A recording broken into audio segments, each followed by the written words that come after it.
Cendrine. We're on. Okay, we're on. Yep.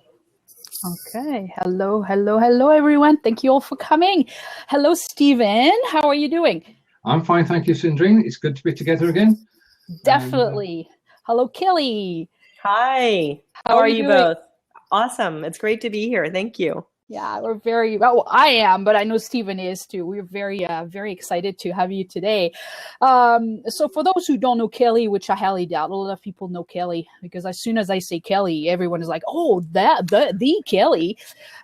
So Kelly is one of the best community builders I know, and I know a lot of people say that too. So I'm very excited to have you tonight to talk about community building online. Which is a very important tactic if you want to be there for the long run.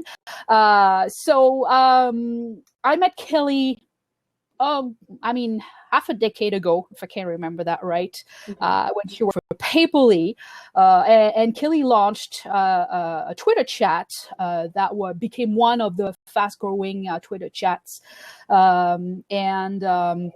that was called Biz Heroes, still exists, but Kelly doesn't host it anymore. But she did a great job because everyone knows Biz Heroes now. But now Kelly does other things, and I would like you to tell us what you're doing now. Gosh, I do lots of other things now. Well, thanks for having me. It's great to be here. And, I can't not resist an opportunity to talk about community because it's just my, it's my passion, favorite thing to do. So right now I am helping small businesses and startups with building community to enhance business operations. So really helping, in short, even if they have existing operations in place, then to optimize to reach goals, or to start communities from scratch to help them really build their business. And it's not so much as a marketing tactic, but it's really a very holistic, how can you work with the people who know and love you most to help you build your business for the future. So I'm working with a few different companies. Can I shout them out? Can I give some shameless plugs? So I'm working with Plumlytics, based in Toronto, and have been helping them. That was even more on a startup side, helping them come to launch, and they just launched last week. That was very exciting. I work with a neurotechnology company in Lausanne called MindMaze. They're doing amazing things. So I'm working on social media strategy and building various communities in the neuroscience and the medical field, along with the consumer field.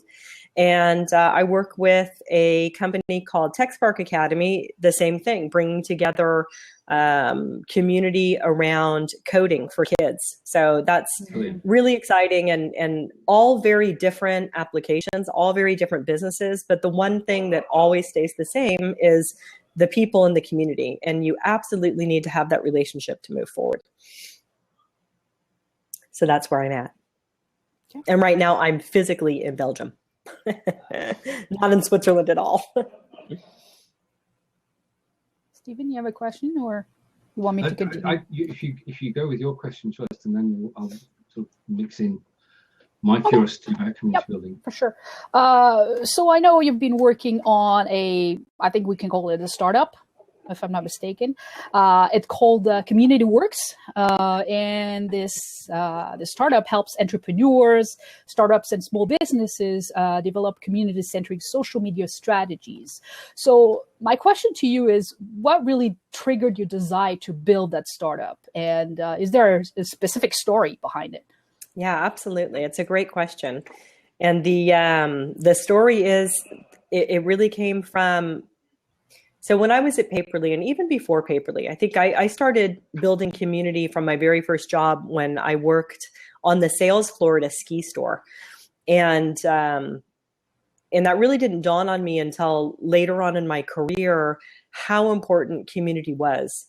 And at the ski store, we were very much attached to winters. It was only ski, and we were a high-end store. And we were dependent on the customers coming back and bringing friends in, regardless if we had good winters or bad winters. We really needed the people to come in, and the people, our customers, to come back to us. And at some point, there was another ski store opened up down the street, and it was called Any Mountain. And we just kind of called them the deep discount, deep pocket discounters. And they had like 7 stores and massive buying power.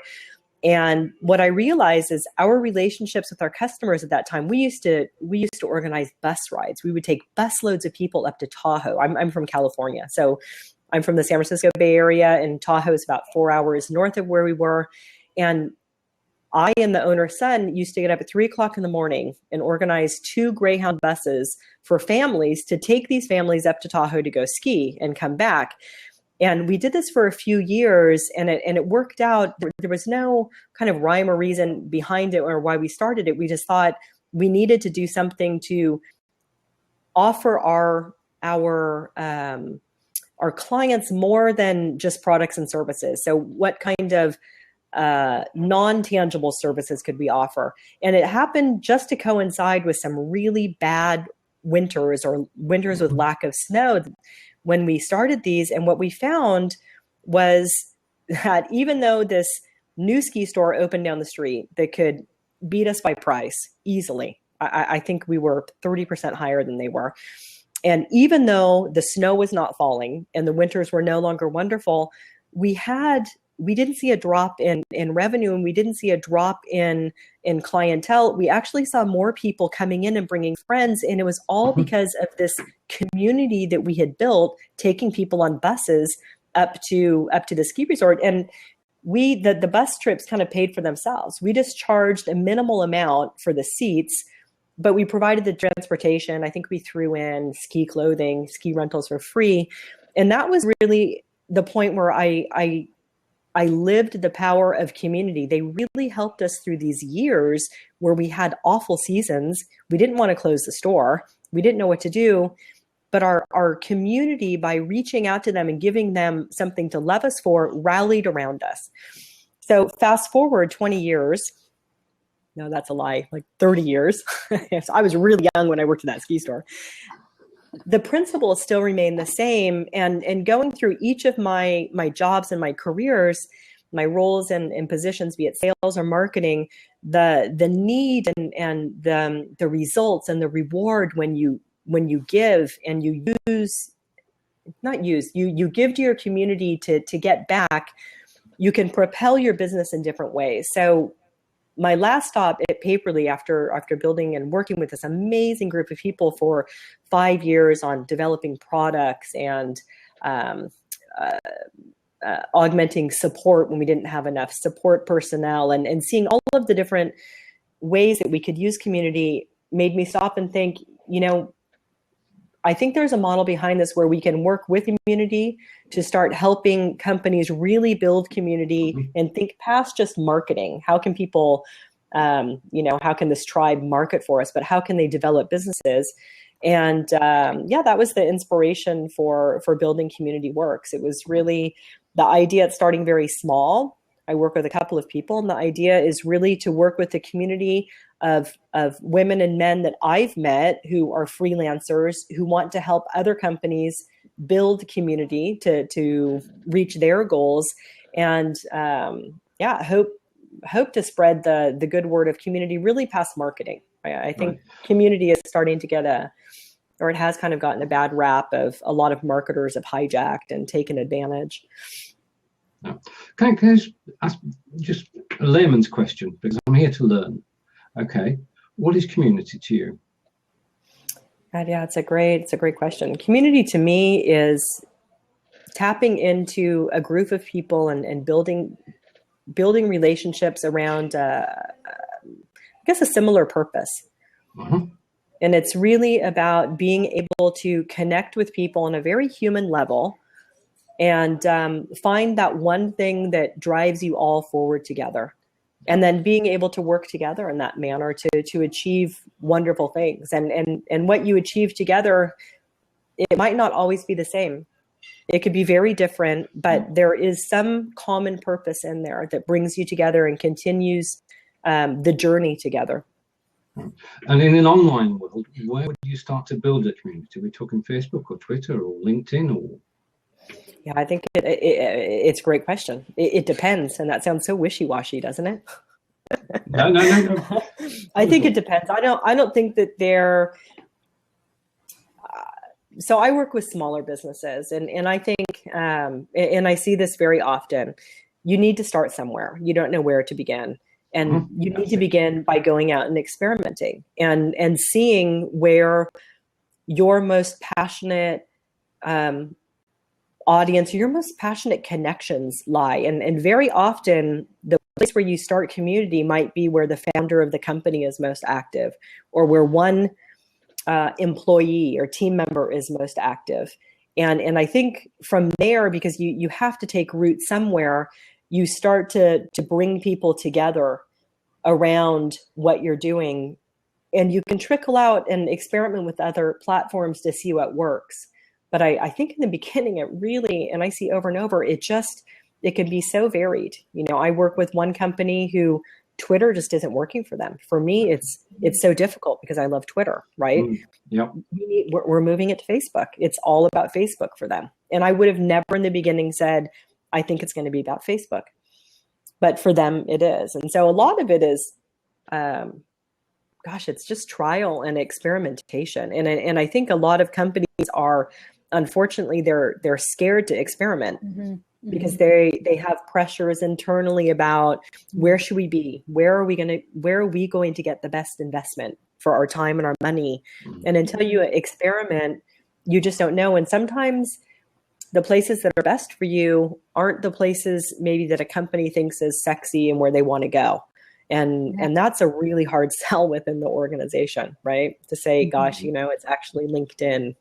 Surprise, it's not going to be Blab. Or it's not going to be,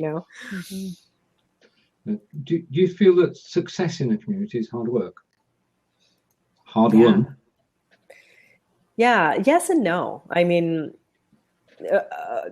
so to be involved in community, and I think the people who are building community and interested in community are people.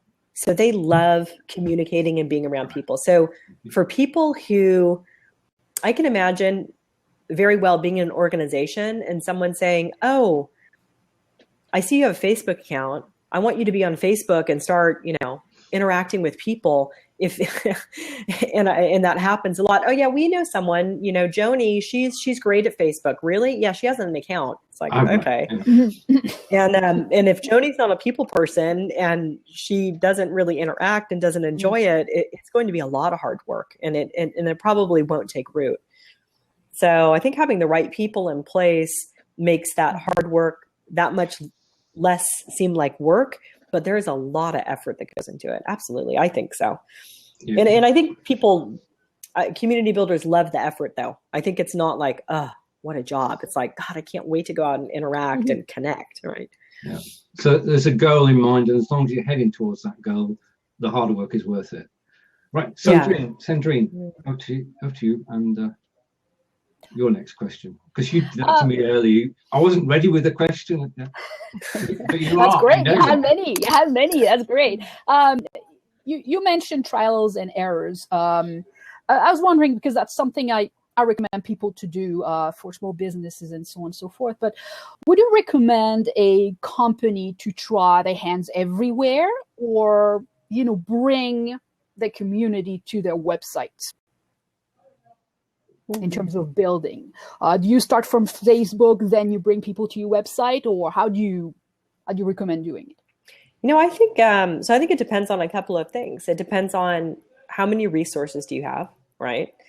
And if you're a really small team, then probably you probably only have one person active on handling social media and building community. And maybe that might even, depending on the business, might even be the same person who is taking care of support.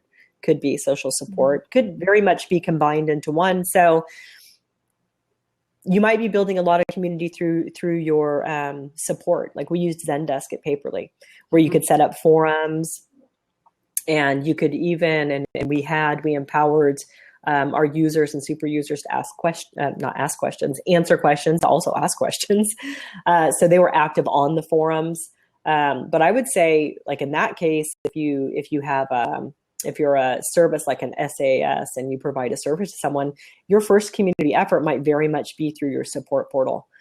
And that's great. And then using whatever social channel you have to complement that. And I'm thinking a little bit when at Paper.li, one of the first places, so support was definitely the first community I built. And then after, I went to Twitter, and there was a lot of crossover because I did a lot of social support via Twitter. But then it went to tweet chats, and I didn't start our own tweet chat. I was building community through other people's Twitter chats. Mm-hmm. So I don't think you necessarily have to own those channels. You need to be present, and you need to know who you're connecting with and why you want to be present in Twitter chats, let's say, for example, or on Blabs, really active on the Blab platform. Mm-hmm. So you can definitely build community on what I would call, leased property. And it's very effective, and you reached a really broad way, and that's an excellent place to experiment. You reach so many different people. Right. I've got a friend. I'll just tell you my little story. I've got a friend called Dan, and he and his wife Paula 5 years ago started a chocolate factory in their kitchen at home. They started making chocolate, which they sold at the local market, and they did very well out of it. But at the same time, they started a Facebook group. And the Facebook group wasn't entitled with their business, it was for raw chocolate lovers. Yeah. Nice. So anybody who likes raw chocolate, whether it's in relation to their company or not, he started the group, and that group is now thriving. And he's built up an emailing list from that. And when he has special offers, he can send out. So community works is what I'm saying, and he enjoys it. And it's coming across that you really enjoy building something that works for the companies that you're engaged with. Absolutely not. Steven, I think that's such a great example because he's being helpful, right? So he starts this group, this Facebook group, based on something that he obviously loves very much. It's not a brand group for his chocolate products, but about raw chocolate. So he's going to bring in and draw and attract chocolate lovers worldwide to this group. Indeed. And the benefit then, if he's done this well and has a really thriving group, is of course people are going to check out, like, who is this guy and where does he work, right? So that's definitely the side benefit. And I think those are the best communities when you go out and you're genuinely interested in starting a movement or creating a group around something that you're passionate about and that you love. Because we all like to then, when we meet somebody and we dig a little deeper, right? We click on a profile, we see who they are, we stalk them. Let's be honest. We don't even check them out. We stalk them. And I think that's kind of an unsaid, and it's incredible how many companies I speak with who don't, managers and marketers, they've never thought of it that way. They've really thought, and I think that comes from previous marketing experience, right? You have the product and you literally set it in front of someone's face. It's just planted there and it's so obvious. And marketing today is just not at all obvious. The less obvious it is, the better it works. And so your friend has probably done an outstanding job because it's just not obvious. He's just bringing together people who love raw chocolate. And like, who doesn't love raw chocolate? No. Yeah, and he was one of the first people I interviewed on Blab because he was celebrating 5 years in business. Because they moved out of the kitchen, they've now got a factory, and they're now supplying national chains throughout the UK. Oh, that's great. He really enjoys the social media side of it. It comes naturally to him. As you were saying earlier, it's nice having just the person who's just got a Facebook account. It's the person who understands a Facebook account and the Facebook ways of working. I think so. And he's really smart too, because you said that he pulled, he's created from that group, he created an email list, right? Oh, yeah. Oh, yeah. And I think that, So I read an interesting book, and this is what I really saw when I was working at Paper.li also, that, audience, you call it community, call them audience. You can build audience into communities, and people like to label things differently. I don't like to get stuck on it, but if you have a passion and you have a skill and you have knowledge to share, you can create a thriving, active group of people. You can draw in an audience before you ever have a product to sell. And from that, you can start. So he could have just started with the raw chocolate Facebook group and not even had a product, but had such a thriving community around that when he decided, I think we're going to go into business, he could have used that community of chocolate lovers to test new products or to bounce ideas around. And hey, I'm thinking about this, and let me start that email list. And would you guys be interested in getting my chocolate tip of the week and what have you? So imagine people who do that, how powerful that is. And still so few companies are doing that. And I read this, the book by Joe Pulizzi, his last book or newest book, his latest book, I guess, Content Inc. And it's a phenomenal book. And it's not specifically about community building. It's about how to build a business before you ever have an idea and how important the audience building is in that.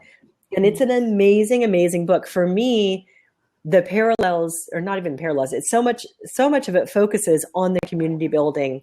It's incredible. And he talks about copy blogger. He speaks about, and the name, I forget the name now. He's the man who kind of put a tilt on like hot chili peppers. He talked about hot chili peppers based on taste and not hotness. So, and it blew up. Like he had this amazing community of chili pepper lovers, and he's famous now on YouTube. I don't know. But I mean, things like this where you think, chili peppers, like who would ever imagine, right? And in some ways that's even more obscure than chocolate. Like I can imagine loving chocolate. I'm not sure that I'm like a pepper lover, but there are people out there, and he just found that little tilt in it, right? Just like your friend, it's not just chocolate. It's not the chocolate from my kitchen. It's raw chocolate. Like that's cool, right? So that's his tilt there. And I think a lot of times the people who start these companies, they're people. They really start their ideas by just bringing together people who also share the same passion. It's so powerful. So I'm wondering, like to tie this to something else about building community. I know we talk a lot about user-generated content, and I think it ties into the group as well, the Facebook group you were mentioning, Steven. So my question is, what role does user-generated content play in building trust between companies and fans? Yeah, that's huge. I mean, just imagine, how great is it when someone recognizes you, just period, right? How much greater even does that make you feel when a brand recognizes something that you've done?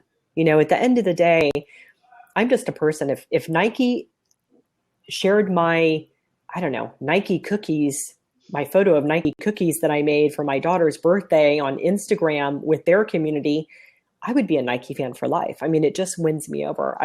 I think it's right there, sharing content that your fans, the people who love you and know you most, when you share their content to help position yourself and brand yourself and give back to them, you just win these amazing hearts, and trust is with it, because it's just the biggest compliment. Being acknowledged for what you do and who you are is just one of the biggest compliments that we can give people. You're giving them time and recognition for what they do. And I love it when my friends, my family recognize me. When a brand goes out of the way, it's phenomenal.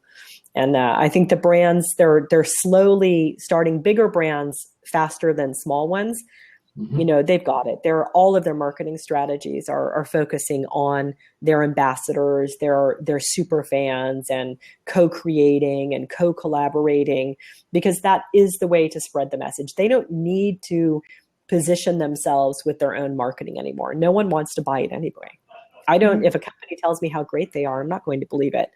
If I see, 10 other people, 20 other people, 100 other people, a Twitter stream full of people telling me how great and sharing the content around, then I believe them. So I think it's a very smart strategy. And a lot of the smaller companies I work with, it's harder for them. I think that's a real leap of faith and trust. And it can be a bit of a harder sell. Not everybody, I notice here in Europe, it's slower than in the US. Mm-hmm. It's not, Europe is not known as a sharing, let's call the whole, I don't like to lump Europe as, there's so many countries and cultures and people, but in general, it's not like North America. It's not a sharing economy. It's not a open up and wear your heart on the sleeve and, make friends with everybody right away type of place. So it's a bit different. The UK is far more advanced. Yeah, the cultures are different. Now, you mentioned earlier that you've got 2 tech companies that you're helping and assisting and pointing in the right direction. What sort of hurdles do they face? Because they're presumably, they are at the moment small brands and they want to become bigger brands. Yeah. So one of them is it's an interesting, it's a really interesting challenge for me because their main product is summer camps and vacation camps for kids. Yep. So technology. So they offer, that's TechSpark Academy, and they offer coding, so Python and Swift and Scratch and robotics, 3D printing. So week-long camps to get kids literate, digital literacy and really supporting STEM track. And what's difficult there is we live in, Switzerland. It's a very multi-culti country. So all of a sudden you think about, okay, who are we targeting? We're probably not targeting the kids, or maybe we'd like to, but we're a small team. It's only vacation camp, so it's not a full-time organization. This comes back to your question, Cendrine, where do we go first? We know they're on Snapchat and WhatsApp, but their parents are on Facebook. Who do you hit first, right? And yes. This has been a real challenge to me. There are no full-time resources. It's the startup is absolutely phenomenal. It was started by a woman, Marta Gehring, and she worked with students at the EPFL. So it's student-taught classes. Everything is, I would say, even for the most part, a very volunteer-type basis. So you have all of these challenges, and it's been really interesting because that's a company where we say, okay, I say we shoot for the parents, but another part of me says we need to experiment and see if the kids can carry that message better than the parents can. Mm-hmm. But how do you do that with limited resources? Where do you begin? Yeah, so that we're experimenting. That's it. Hands up. Who has the answer? I don't have the answer. So here I am, right? It's like, sure, it's all about community first.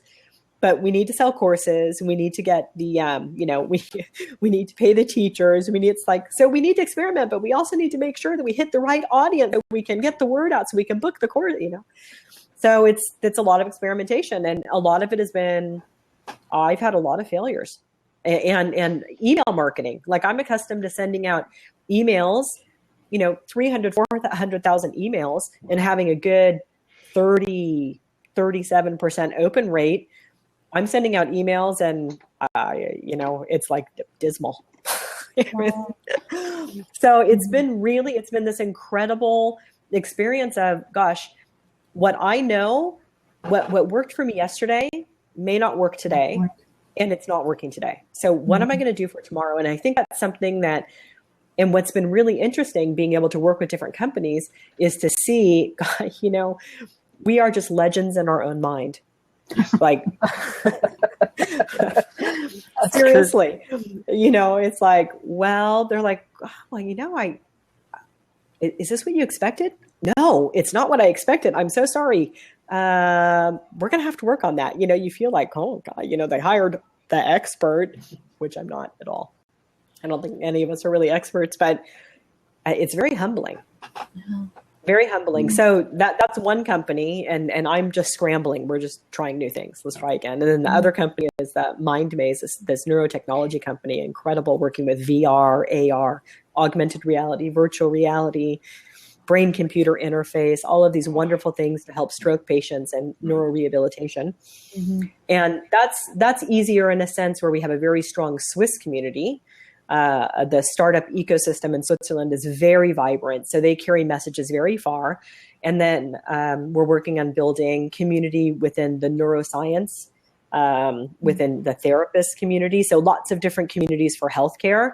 And that's been interesting, but somehow easier because you're targeting the people that you'll work with the kids, and you're starting out, you're targeting the parents because they pay the bills, but the kids are the ones who spread the word. So that's just been a truly interesting. So I'm studying a lot clothing, Abercrombie and Fitch or clothing manufacturers and brands. Like, how do they do it? Because they need to tap into the parents' pocketbook, right?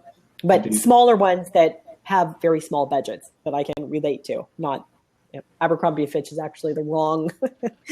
That's actually the wrong example because they don't have budget problems. But no, so I guess you must adjust the message, right? That must be the really, really hard thing to do, right? Yeah, all the time. And that's where I think it's really important too, where I can say, okay, I can help set I can help set the strategy. We can talk about the tactics.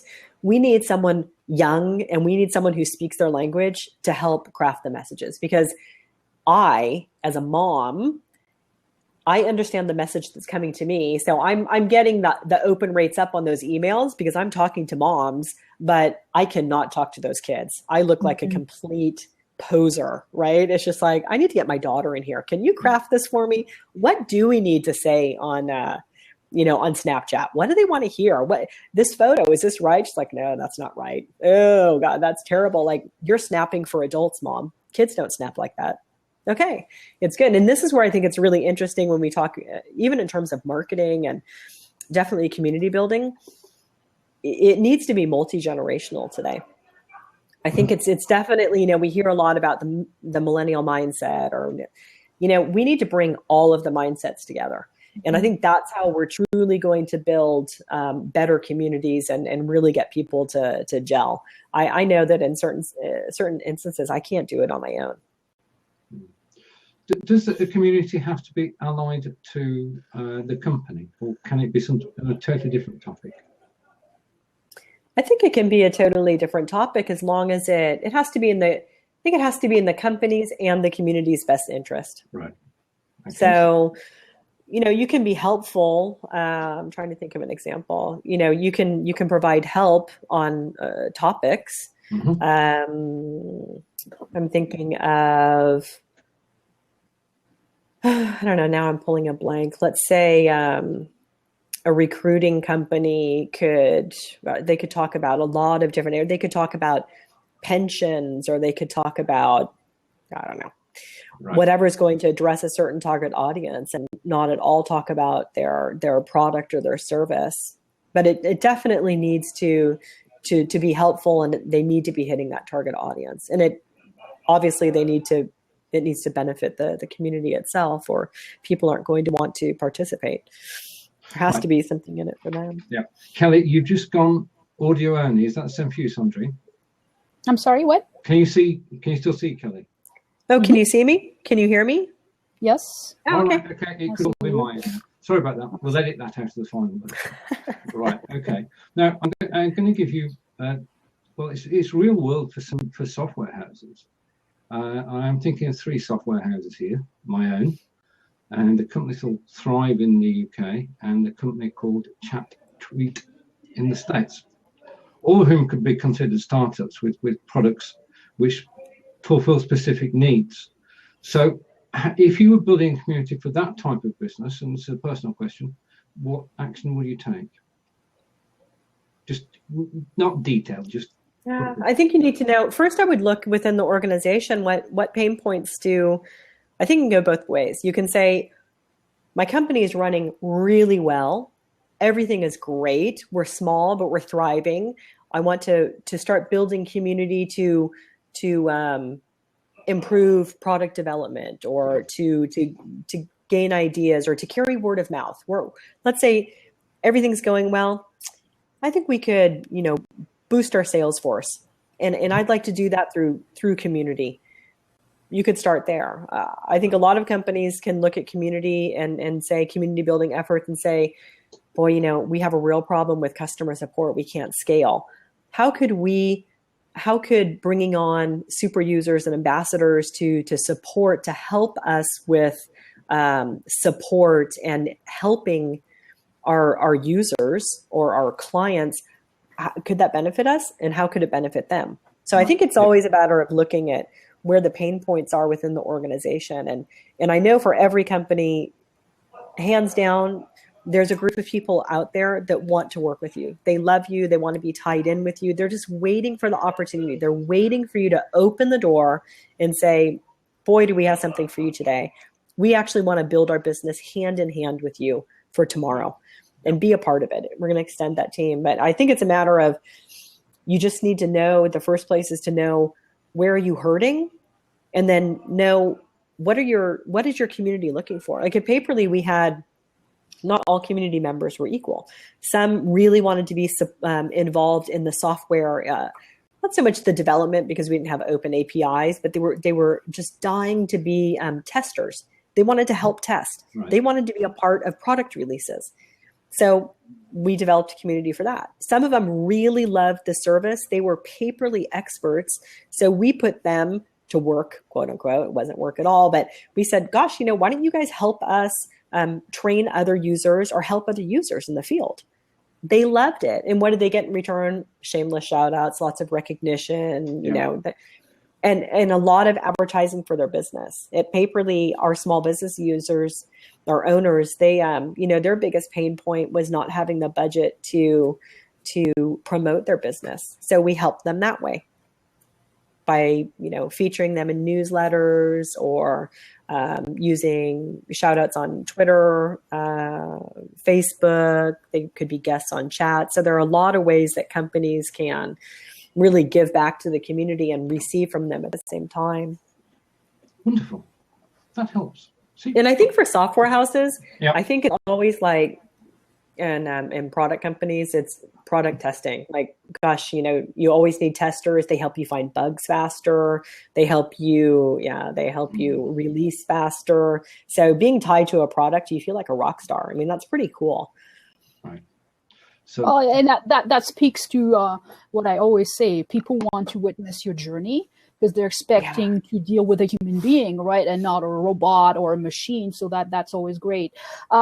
So if you were given the choice, would you choose a super user or a celebrity to endorse your company? What do you think is a super user? I truly believe, and we saw this too, and I still see this. It's not a matter of the person who has the most followers.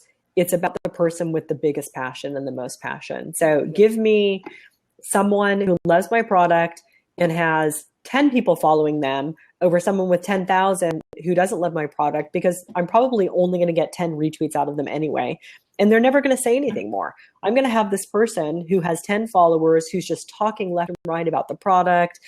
They're going to really infect their smaller community with the enthusiasm and the love. And then those people are going to be totally turned on. They're going to check it out, and so on and so on and so on. So I'll always take the smaller numbers. I'm all for small. I'm all for small. The small data, I say. And growing enthusiasm is key. Oh, absolutely. Yeah. I mean, you know, it's kind of funny because, and I'm probably going to sound so weird saying this, but we, I think everyone's had this experience before where you just have someone who is just into you on a social channel. They just adore you, right? And you're like, who is this person? And is that creepy or is that cool?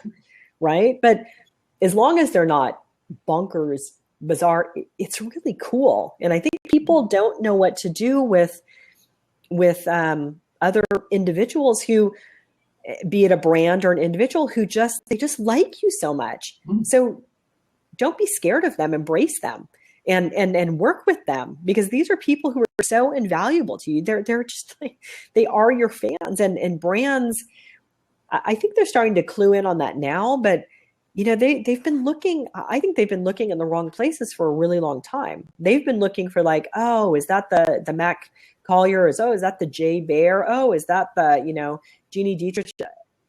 It's like, but why do those people matter? Who's the Matt Collier? Who's the Cendrine of your business? Who's the, who is that big name? They don't have to have big numbers. They just have to be big in terms of, wow, they adore you. That's the one you want. Yeah. Plus those super users, those big names like Mac and so on and so forth, they were small ones, right? Exactly. That's exactly it. Everybody starts out somewhere. And it's, we've all started out. I remember, I think, and I have an affinity towards Mac because he was one of the first influencers, so to speak, who was nice to me, right? Like I remember he and Brian Kramer.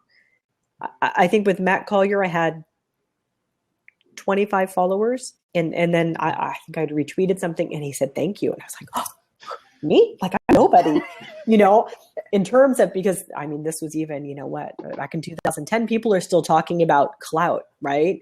What's your influence? I'm like, oh my God, my influence. I'm tweeting like crazy. I don't have any influence yet. I'm still at 0.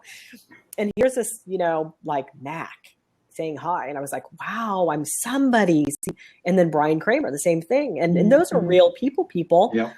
And I think at that time I had like 50 followers, right? And it didn't matter, but it does matter because you start out and that just seems like, oh, all of those silly numbers. It's just like, it's so depressing, right?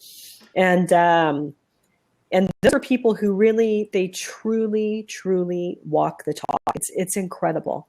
They're incredibly giving people. I don't think they've ever forgotten where they came from and where they started. And that exactly at one point, they also started with like the big 0, 0, 0, like on their Twitter. They started with with their family and friends on Facebook. And no, it's incredible. It's nice to see that people do still remember. And then they also value and support, the up and comers. Yeah. I mean, that's the thing. Going back to you just said, it's not about numbers. It's about interaction. It's about reaching out to people, thanking people. And is that the essence of community? People interacting, not just with the brand who sponsors the community, but with themselves.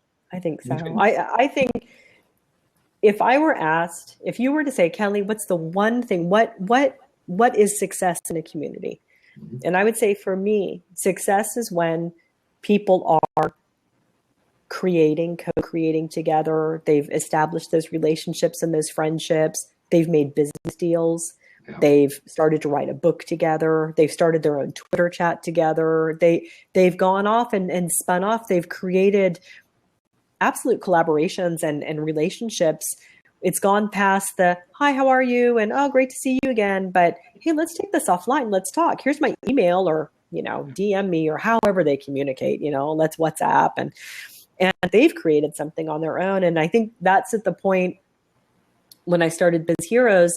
I left Paper.li long before I handed over the community because the community wasn't ready to hand over yet. It was too soon. Not all of those signs were there yet.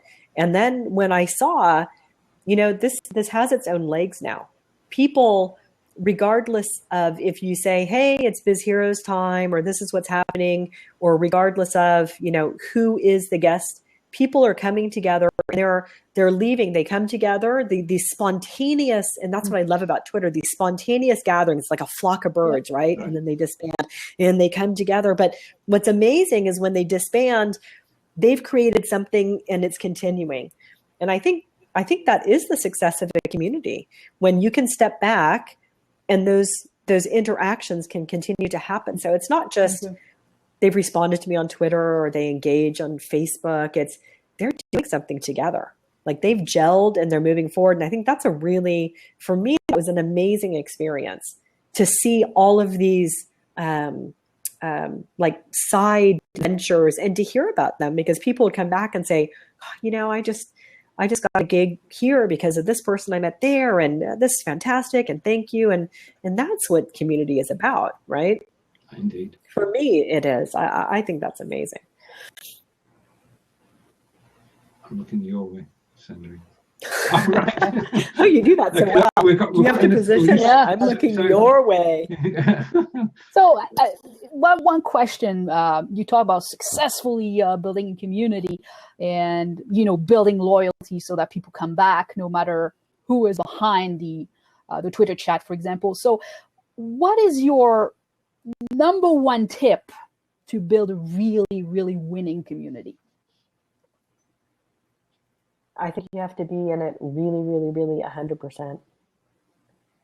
I know. I think, and I've seen if it's half-hearted, people feel it and then they don't come. And then they know it's just this brand is having a chat, and they kind of feel the same way. It's like, you know what, I'm going to show up so I can get some visibility, and then that's it. See you next week. Yeah. So if you're only there showing up for that hour or for that time, or once a day to do your half an hour check on social media and give people like, oh, thanks, reply, and it's always at 5 o'clock in the afternoon. I mean, that's not a very homey feeling, right? So I think it's really, you've got to give. I think it always goes back to the old, like, when it comes to a breakfast, are you the chicken or the pig? Right? So the pig lays himself out. He's committed. The chicken produces an egg, but it's not quite the commitment of the pig, right? So I think when it comes to community building, you have to be a bit of a pig, really. You got to commit. That's good to know. There you go. Be a pig. Build a community. Be a pig. Well, okay, it might be a bit of a. And just going with the same metaphor. You've got to get dirty. You've got to dig down deep and put in what you want to get out of it. It's a pig rolling in the mud. Yeah. I agree. I think it's really rolling up your sleeves and you got to walk the talk. You got to like it, and that's why you really have to like people. It can't be. It can't be. I need to log on or I need to like check in. It's got to be like, my streams are open all the time. I love being there, and whatever that platform is. And I think that it's also a lot of times when companies think about what platform are we going for, it's like, well, if you're small, you need to think about the resources you have and where are those people? Because someone who absolutely thrives on Facebook, they're probably not going to love his Twitter as much. I love Twitter. Facebook, it's a bit of a pull for me. I'm not very good at it, to be honest. It doesn't feel the same. So I'd have to say I'm Twitter, and I can do others, but I'm Twitter. Some people do a lot of them and they do very well, and that's awesome. I don't know that there are a lot of people that are like that. I haven't met a lot of people who do many platforms very well. Though, Cendrine, you're pretty good. Yeah, I mean, you're G+, your Facebook, your LinkedIn, you've got your blog, LinkedIn, Twitter. You're pretty spread out there, and it's impressive. I stalk the internet, but you're a stalker. Yeah, but I mean, I don't know how you do it. I'm not consistent enough. Well, like you are for a community, I'm committed to what I do. I do as you said, Steven, the dirty work. Maybe I'm the pig, I don't know. But I'm committed, just like all of you are. Like the two of you are committed to what you're doing on Blab. You're committed, Steven, and you're committed to Twitter. So that's what matters. But I'm very active on some platforms and not so active on others. So it all depends where my leads are. But like you, I'm a big Twitter fan. Absolutely, Twitter is my friend. Yeah, no, it's great. I think it's tough, and what I've really found, and I think this experience with the small startup for me was very humbling. Where I thought, I've got this, and then I was like, I so do not have this. It's like, all right, pull myself back up. Super humbling experience, and it really grounded me. I think it very much grounded me. I didn't go in thinking, like, oh, we're going to make a rock star out of this, but I didn't think it would be so difficult.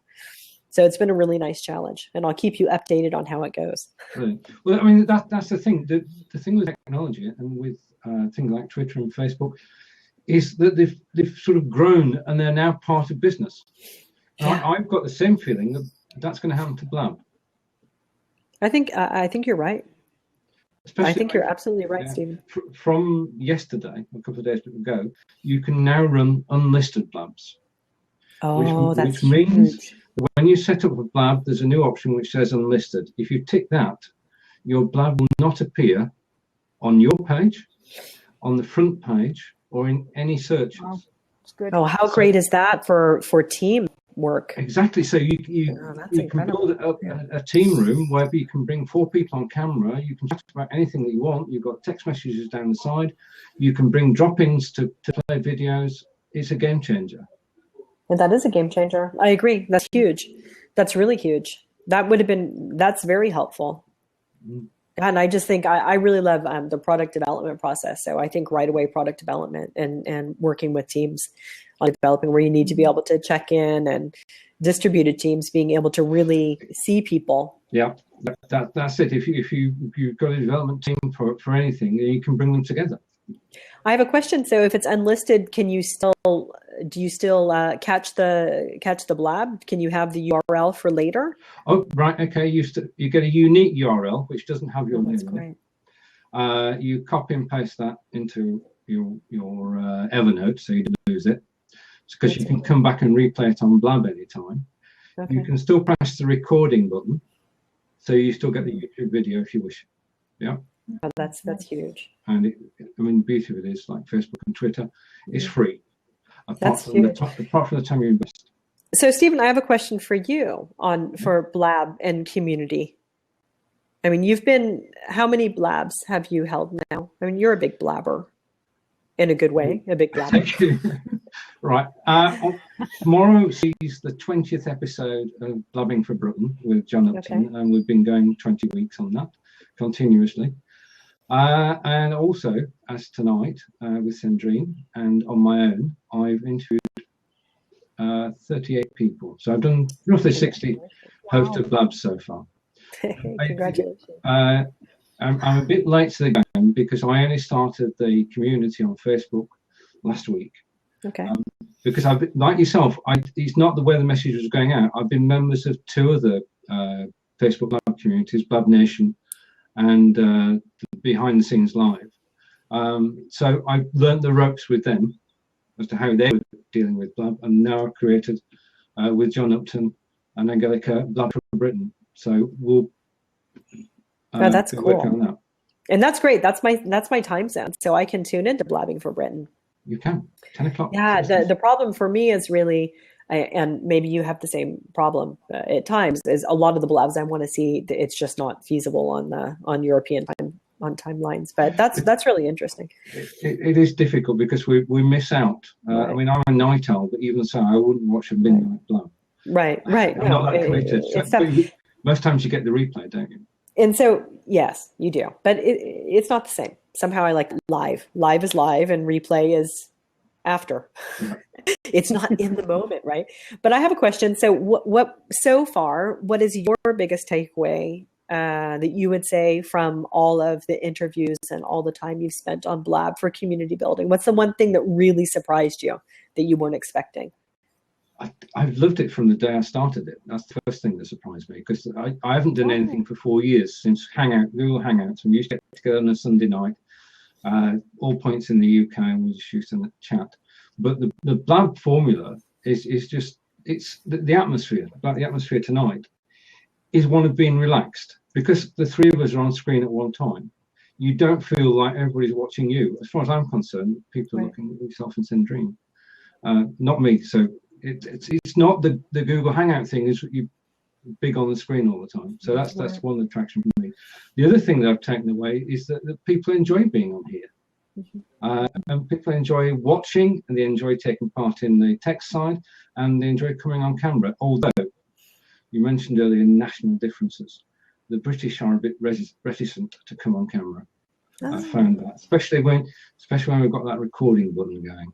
But I've certainly enjoyed the last 6 to 8 months. I'm looking forward to see where it goes. But I've met a lot of people. I've talked to a lot of people. People I knew when I started, and new people I've met through Blab. There must be 100 or so people I've met in the last 6 months who I've got to know reasonably well, and I can hop onto their shows and vice versa. So there is a real community around it. I think that's got to be said. That's come from the top. If you take Sean and mine's gone blank. Brittany. They've built the community. I've said myself there. Sean and Brittany have built the community. They've seen the community from the beginning, and they've sort of spread the word that this is the place to meet and greet and get to know people. You know, and I think that the final thing, that the two things which I think are absolutely brilliant, is the drop-ins. Yeah, because we were able to. I'm now doing a monthly show with a British software house called Thrive, and we chat about their software, but we can also drop in how-to videos from YouTube. Oh, really? And everybody's watching live can watch the how-to videos. Yeah. Oh, seriously? Oh, yeah, and cool. I've got a plan next month. There's an artist called Alina Filipova on Facebook, and she does some wonderful paintings. And the thing is, with the drop-in, we can actually show her paintings live on screen. Okay, that's amazing. So when you say drop-in, Steven, is it in the open seat? Is that how it works? Yeah. Or this is incredible, because I didn't know that. And I think what's interesting is, you know, when we build community, I've said before, Twitter is more mine, and I've recently gone offline. So I do a lot of offline community building. I'm the vice president of an organization called Women in Digital Switzerland, and our goal is to really unite, because there are 4 different regions in Switzerland, 4 different languages, and 3 different regions, 4 different languages. And it's really to build a unified network across Switzerland. But to do that, it's very local. So we've started these local meetups. So it's about how can we leverage online, offline to do it. And again, you know, you get very specialized or focused on certain communities, and communities don't necessarily map over to other communities, right?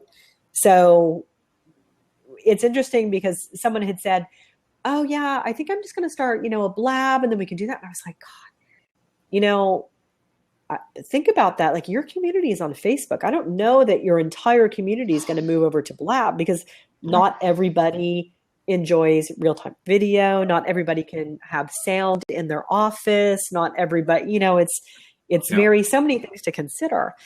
And okay, so wait, what do we have here? One person calling in. So do I click on show callers, or? I see it says one person calling in on this empty spot. What is that? Right, okay. That could be a Blab beta feature. Oh, I see. Okay, I won't touch it. I just made you host. Oh, you did? Yes, of course.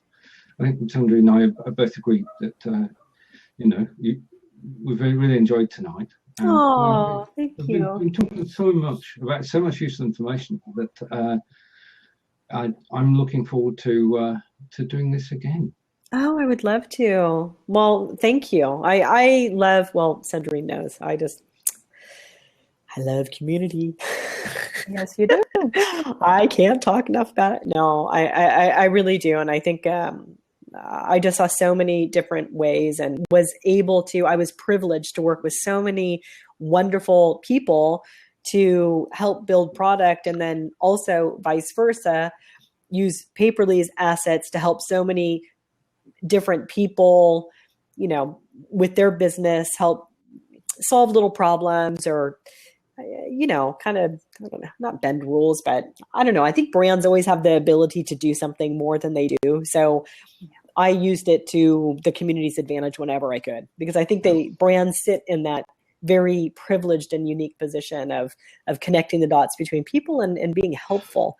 And I just saw that there are so many possibilities out there when a community or when a brand actually says, okay, let's see what we can do together, right? Yeah. And it's such an amazing experience, and so many amazing ideas that come out of it and process to talk about. I'm always so eager to share and blab. Indeed. I mean, Cendrine and I have built our own separate communities, but we're also building this community together. And everybody who appears on the show becomes part of our community, automatic. Well, it's been wonderful. I've really had a great time. Right. It was great to have you. Thank you very much for coming today. You're welcome. And so I have to say, what I'm not accustomed to on Blab is I haven't once looked over at the right-hand side, and then I feel bad. Hi, Bruno. I see you there. I get so focused.